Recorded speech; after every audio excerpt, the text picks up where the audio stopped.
जय श्री राधे कृष्णा। आज आश्विन शुक्ल पक्ष की पापन कुसा एकादशी का व्रत है।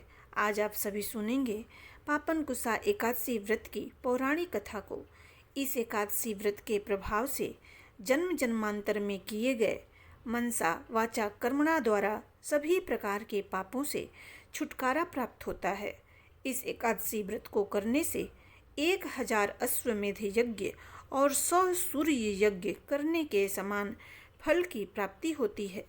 इस एकादशी व्रत के समान अन्य कोई दूसरा व्रत नहीं है। युधिष्ठिर ने भगवान श्री कृष्ण से पूछा कि हे मधुसूदन, आप कृपा करके यह बताइए कि आश्विन के शुक्ल पक्ष में किस नाम की एकादशी होती है और उसका महात्म्य क्या है। भगवान श्री कृष्ण बोले, राजन, आश्विन के शुक्ल पक्ष में जो एकादशी होती है वह पापन कुसा के नाम से विख्यात है।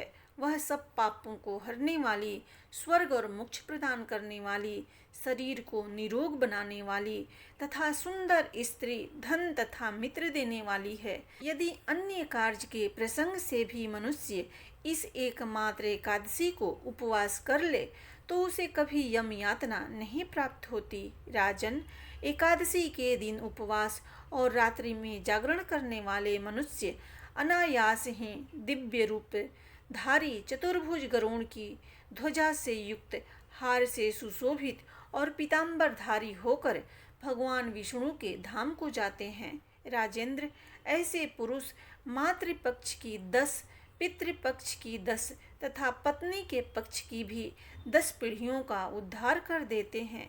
उस दिन संपूर्ण मनोरथ की प्राप्ति के लिए मुझ वासुदेव का पूजन करना चाहिए। जितेंद्रिय मुनि चिरकाल तक कठोर तपस्या करके जिस फल को प्राप्त करता है वह फल उस दिन भगवान गरुड़ ध्वज को प्रणाम करने से ही मिल जाता है। जो पुरुष स्वर्ण, तिल, भूमि, गौ, अन्न, जल, जूते और छाते का दान करता है वह कभी यमराज को नहीं देखता है।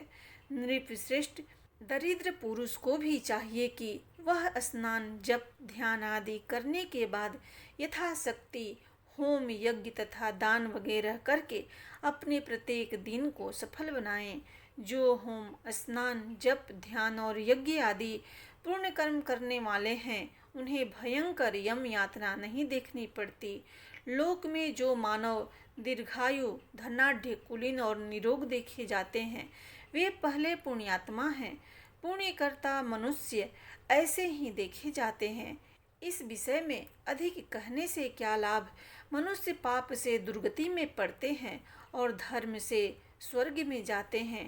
राजन, मैं तुमसे पापन कुसा एकादशी व्रत के महात्म्य की कथा कहता हूँ, उसे ध्यान से सुनो। प्राचीन समय में विंध्य पर्वत पर क्रोधन नामक एक बहेलिया रहता था। वह बड़ा क्रूर था। उसका सारा जीवन पाप कर्मों में बीता। जब उसका अंत समय आया तो वह मृत्यु के भय से कांपता हुआ महर्षि अंगिरा के आश्रम में पहुंचकर याचना करने लगा, हे ऋषिवर, मैंने जीवन भर पाप कर्म ही किए हैं।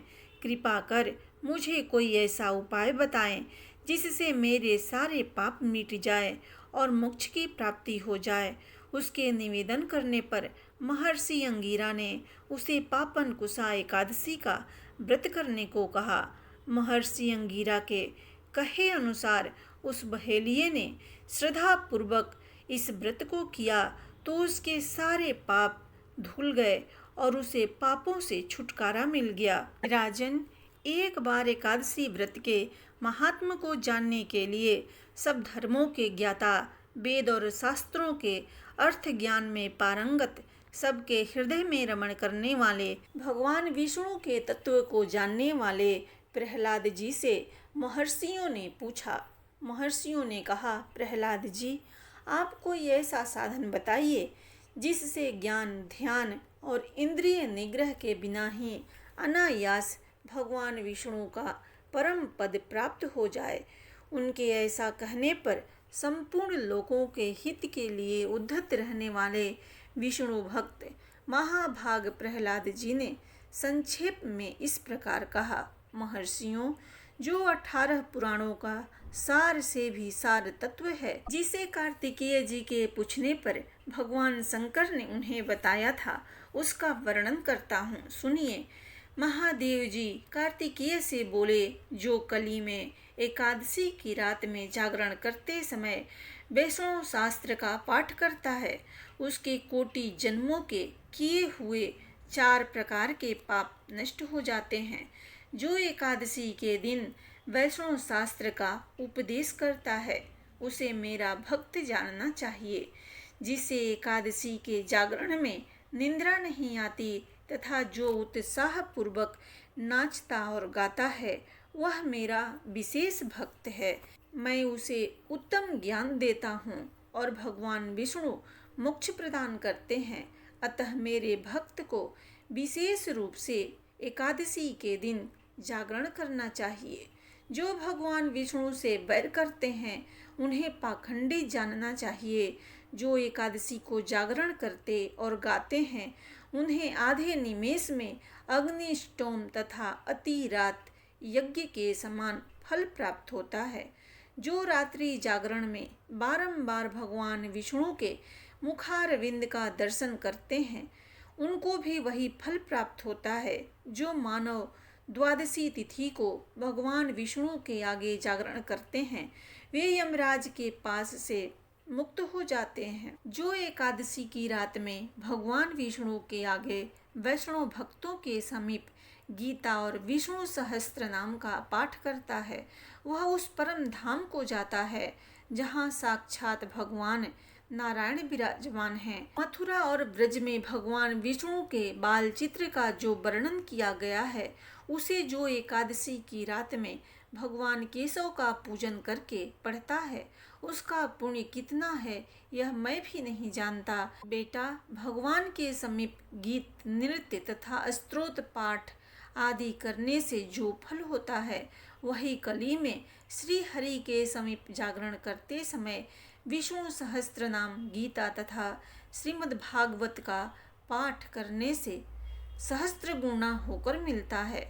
जो श्री हरि के समीप जागरण करते समय रात में दीपक जलाता है, उसका पुण्य 100 कल्पों में भी नष्ट नहीं होता। जो जागरण काल में मंजरी सहित तुलसी दल से भक्ति पूर्वक श्री हरि का पूजन करता है, उसका पुनः इस संसार में जन्म नहीं होता।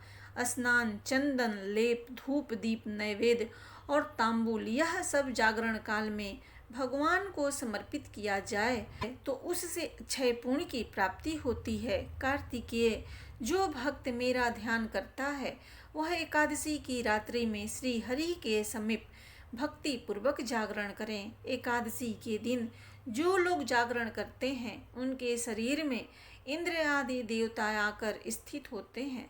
जिन्होंने हरि के समीप जागरण किया है, उन्होंने चारों वेदों का स्वाध्याय, देवताओं का पूजन, यज्ञों का अनुष्ठान तथा सब तीर्थों में स्नान कर लिया।